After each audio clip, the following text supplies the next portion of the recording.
네, 공군사관학교의 김홍수입니다. 저는 이 발제문을 읽는 형식으로 발표를 진행하겠습니다.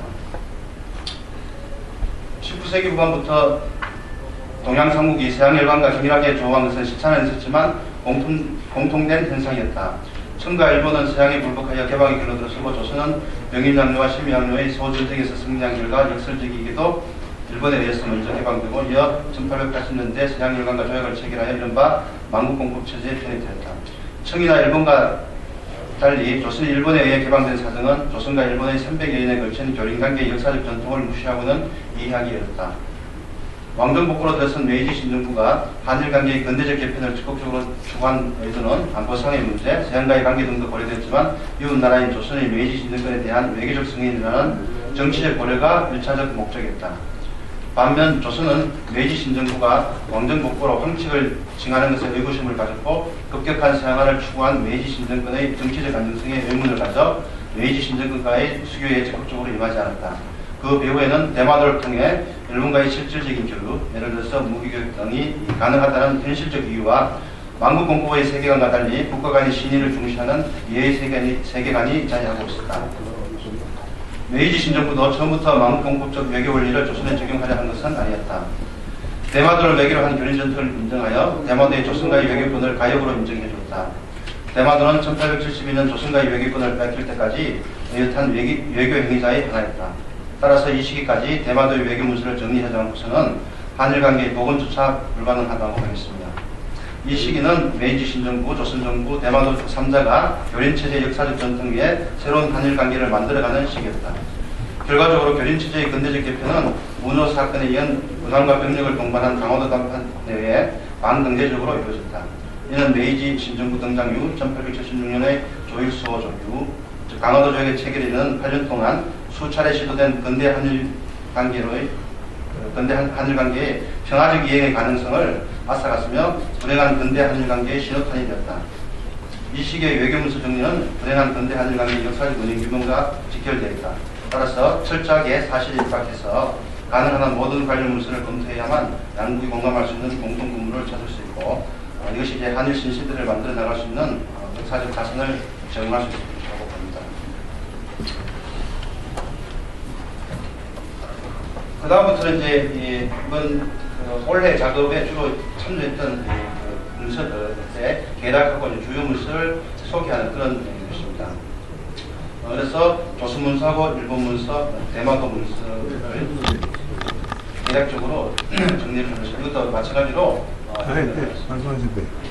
조일수교의 체결에 이르는 조일 간의 교섭 과정을 다룰 때 난제 중에 하나가 일본적 자료에 비해 조선적 자료가 부족하다는 점이다. 이는 1차적으로 한일 관계의 근대적 개편을 일본 측이 주도하고 조선 측이 이에 대응했다는 성격에서 기인한다. 그렇다고 조선 측에서 기록을 남기지 않았다는 의미는 아니다. 자료의 일실이 양국 간 자료 차이 갭을 더 키웠다고 할 수가 있습니다. 이 시기 교섭 내용을 알 수 있는 우리 첫 기본 자료는 동내부 계록이라고 할 수가 있습니다. 근데 이제 이 동내부 계록은 많은 자료가 일시에 있습니다. 특히 이제 이 시기 중요한 1868년부는 완전히 누락되어 있고, 그 다음에 이제 고종 친정기라고 할 수 있는 친정기 10초인 1874년부터 거의 10여 년 동안은 통째로 누락이 되어 있습니다. 이것은 자료를 동내부에서 자료를 작성하지 않은 것이 아니라 누락되었다, 일실되었다고 보는 것이 가능합니다.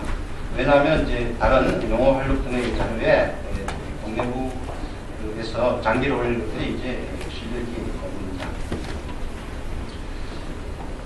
그래서 이제 1868년은 물론 특히 중요한 1874년 10월에 동내부사와 일본 모리야마 시계의 협정이나 그 다음에 1875년 2월에 모리야마 이사관의 교섭 등 이 시기는 이제 되게 우리가 평화적으로 한일 관계를 이행할 수 있을 거는 그런 중요한 시기인데 이 시기의 문서는 가장 1차적인 문서는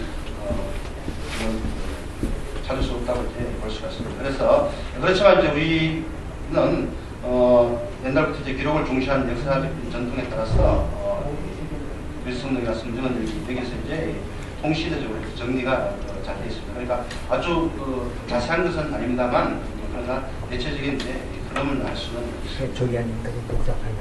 알겠습니다.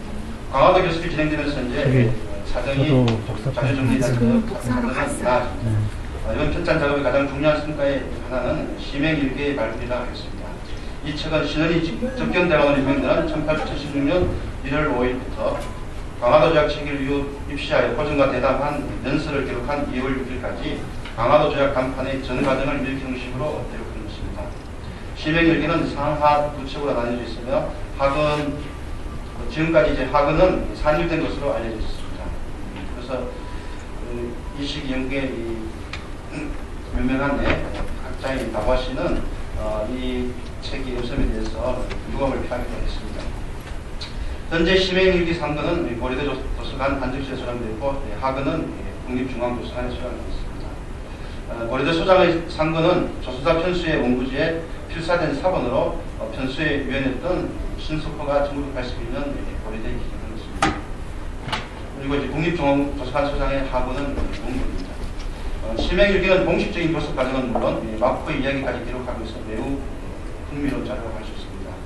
예를 들어서 신원이 교섭 초기에 강경한 태도로 일관된 모리야마 시계를 배제하기에 대마도 출신의 통역단 브라셀을 시켜 공작한 사실이나 그다음에 외관을 통해서 일본으로 귀화한 김인성이 부르다 정근 사절에 동행한 사실을 미리 인지하는 등의 예를 들 수가 있습니다. 그 다음에 이제 시맹일기는 부르다 사절단이 상경하는 도중 지방간과 대담한 그 문정기도 상당히 많이 수록되어 있는데 이것도 일본 외교 문서에도 다 있는 내용입니다. 그러나 이제 이것은 엄밀한 그 대조가 필요한 그런 부분이라고 할 수가 있습니다. 강화도 조약 체결에서부터 이 조약에서 합의한 사항의 이행까지 이른바 강화도 조약 체제의 전 내용을 담고 있는 자료가 외사입니다. 이 책은 전부 14책으로 1875년 12월 26일부터 80년 12월 25일까지 7년간의 일본 사절 내양에 관한 교섭 기록이라고 할 수 있습니다. 조일수 조교의 체결에서부터 그 후속 조치인 무역장정의 체결, 일사주경 문제, 개항장 선정, 연해청량, 세칙 등과 관련된 제방 간의 문정, 문답, 장계 그리고 반접 간의 문답 기록을 비롯하여 서계, 조회, 답서, 조약 등 조일 간의 교섭이 망라되어 있는 기본 자료라고 할 수가 있습니다. 그래서 이 중에 이제 외사 문답, 그다음에 외사 문답은 이제 두 종류가 있습니다. 이런 것들은 이제 그 외사일기하고 중첩되는 부분들이 이제 많이 있습니다만 일본 그 사절가의 문답 기록만 따로 이렇게 편찬을 해놓은 것도 있고 그다음에 이제 밑에 단락에 일사문자라고 해서 이것은 주로 이제 조약에 관한 것을 따로 이렇게 모아놓은 것입니다. 그래서 강화도 조약이나 통상장정, 개항장 규칙 등의 조약문을 별도로 이렇게 편찬하는 것입니다. 여기에는 원안뿐만 아니라 수정한 전문이 수록되어 있어서 조약안에 대한 조선청의 주체적 대응을 살필 수 있는 매우 귀중한 자료라고 할 수가 있습니다. 이 조선은 이 강화도 조약 체결부터 체계적으로 외교 문서를 정리하기 시작했다고 할 수가 있습니다. 이러한 정리 작업을 바탕으로 해서 아까 이제 동문희고에 대해서 많이 언급이 됐습니다만 이 동문희고에는 1881년의 외교 문서까지 수록이 되어 있습니다. 그래서 특히 이제 대일관계 문서 중심으로 1881년까지는 9편의 수신, 그다음에 약조이, 공사, 통상, 무비, 양정, 진행 결단 등의 항목을 이제 별도로 이렇게 마련해서 여기에 이제 나눠서 해당하는 내용들을 싣고 있습니다. 그에 이제 개인 문서로 김지수의 이제 수신사 관련 기록, 그다음에 이제 강화도 조약 체결 과정에서 초기 기합이라고 할 수 있는 이 박규수 강의 이들이 이제 아주 능동적으로 이제 대처를 하고 있는데 그들의 그 기록들 이런 것들을 이제